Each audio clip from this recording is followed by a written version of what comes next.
बड़ी बातें की थी कि भाई एक के बदले 10 सर लाएंगे, पाकिस्तान को घर में घुस करके मारेंगे, चाइना को लाल आंख दिखाएंगे।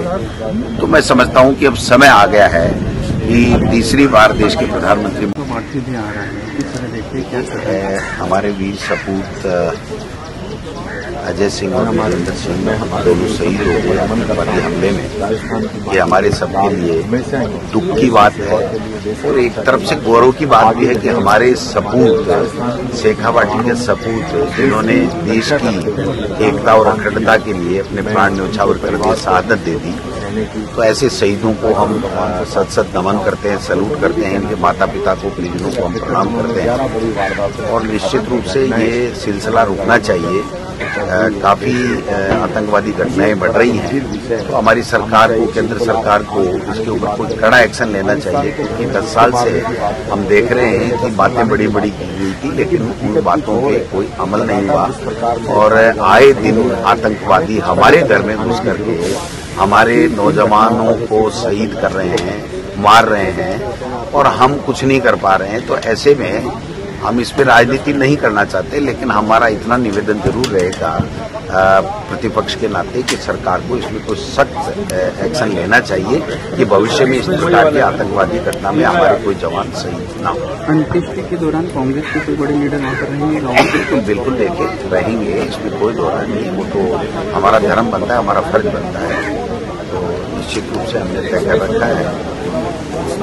इसमें कांग्रेस बीजेपी कुछ भी नहीं है सर, ये हमारे देश के शहीद हैं, हमारे प्रदेश के शहीद हैं, हमारे देश के लिए इन्होंने शहादत की है, इसलिए इसको हम पार्टियों में नहीं बांटना चाहते। हमारा सबका धर्म बनता है कि हम इनको सैल्यूट करें, प्रणाम करें और इनकी शहादत को नमन करें।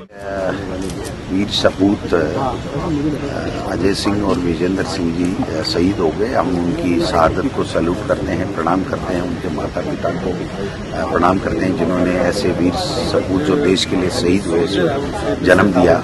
और ये हमारे लिए दुखद भी है कि हमारे 2 जवान आतंकवादियों की गोलियों से शहीद हो गए और हमारे लिए गर्व की बात भी है कि ऐसे सपूत शेखावाटी में और राजस्थान में जन्मे हैं जिन्होंने देश की एकता और अखंडता के लिए अपने प्राणों की परवाह नहीं की, लेकिन देश की एकता और अखंडता को रखा।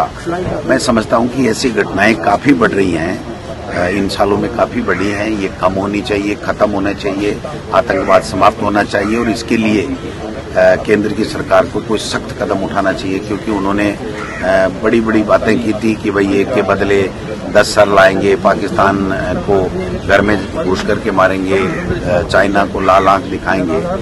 तो मैं समझता हूं कि अब समय आ गया है कि तीसरी बार देश के प्रधानमंत्री मोदी जी बने हैं, तो उनको कोई कड़ा एक्शन लेना चाहिए जिससे ये आतंकवादी हिमाकत नहीं कर सके इस तरीके की और हमारे एरिया में घुस करके हमारे जवानों को शहीद नहीं कर सके। मैं इनके शहीदों को नमन करता हूं और हम कोई राजनीति की बात नहीं करते, इसको शहीदों को राजनीति में नहीं बांटना चाहते हैं, बट ये केंद्र की सरकार से हमारी मांग रहेगी कि इस पर सख्त एक्शन होना चाहिए और ऐसी घटनाएं नहीं होनी चाहिए।